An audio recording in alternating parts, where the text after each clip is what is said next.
Hello everyone. The next strategy is short Condor with calls. So it is created by selling two calls, one with an exercise price E1, another with an exercise price E4. Then buying two calls, one with an exercise price E2, another with an exercise price E3. So as usual, E1 is less than E2, less than E3, less than E4. And E2 minus E1 will be the same as E4 minus E3. And it is all these options are applicable on the same underlying asset, same expiry date for all the options. Considering the market price at the time of settlement as S1, the payoff table can be created as follows. These are the various possibilities for the market price of this underlying asset. First one, it is a call option. All are call options actually. First one, I am not the holder, I am the writer. So somebody else has to decide about the option, whether to exercise it or not. So here, the exercise price for the person who is holding the option is E1, and market price is larger than the largest exercise price, which means it will be larger than his exercise price also. He will exercise, his margin will be S1 minus E1. Here I have to write mine, so it will become E1 minus S1. The next one, market price is larger than E3, so it will be larger than his exercise price also, so he will exercise. So my payoff will be E1 minus S1.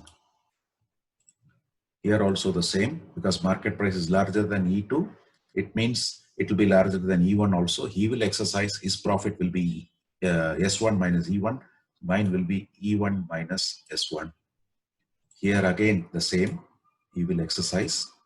Here market price is lesser than his exercise price, he won't exercise. Coming to the next, it is again, I am the writer and the person to whom I sold, he will be the holder. What he will decide? Market price is larger than his exercise price, he will exercise his option. His profit will be S1 minus E4, so mine will be E1 minus S4. Here, market price is lesser than E4, he won't exercise. So since it is lesser than E3, definitely it will be lesser than E4 also, he won't exercise. Market price is lesser than E2, which means it will be lesser than E4 also, he won't exercise. Market price is lesser than E1, which means it will be lesser than E4 also, he won't exercise. Coming to the third type of option, which is a long call. I am holding a call. My exercise price is E2. Here market price is larger than E4. That means it will be larger than E2 also. So I will exercise S1 minus E2 will be my profit. Here market price is larger than E3. It will be larger than E2 also. So I will exercise. My profit will be the same, S1 minus E2. Here market price is larger than my exercise price, I will exercise, my profit will be S1 minus E2. Here market price is lesser than my exercise price, I won't exercise. Market price is lesser than the least exercise price, which means that it will be lesser than my exercise price also, I won't exercise. Here again I am the holder, my exercise price is E3.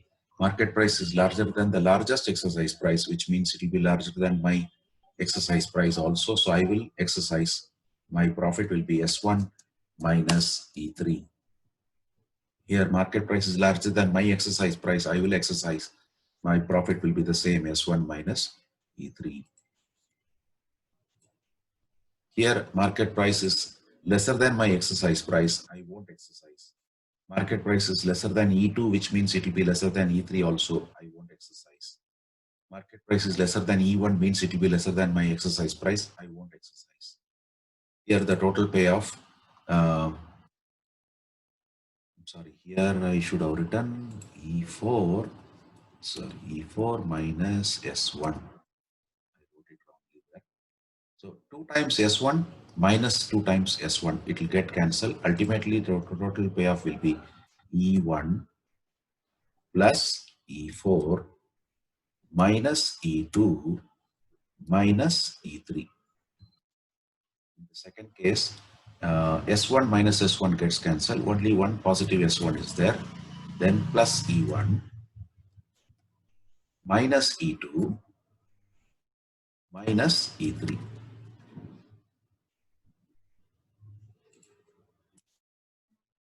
Right. So here it is S1 gets cancelled. So you will be left with E1 minus E2. Here it is E1 minus S1.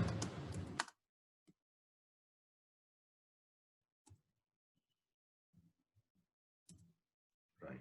Here it is 0. Premium received. Let us see.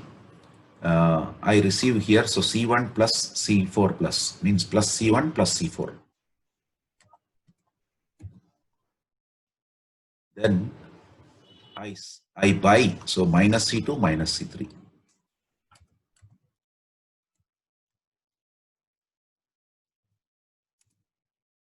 Let me copy all this.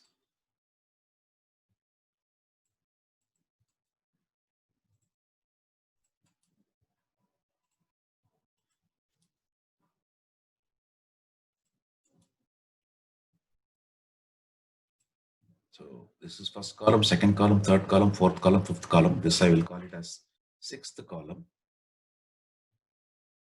This is seventh column. So this will be sixth column plus seventh column. Everywhere I'll be adding. Now, how do we find the break-even price? Here it will be S1 star is equal to everything will go opposite sign. So which means it will be minus E1 plus E2 plus E3 minus C1 minus C4 plus C2 plus C3. And then here it is appearing.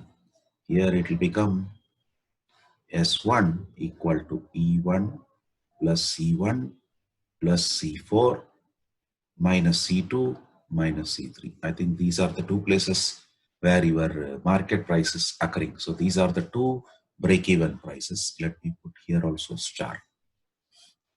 Hope you find this video to be useful. If so, I request you to please like, share, and subscribe to my channel. Thank you.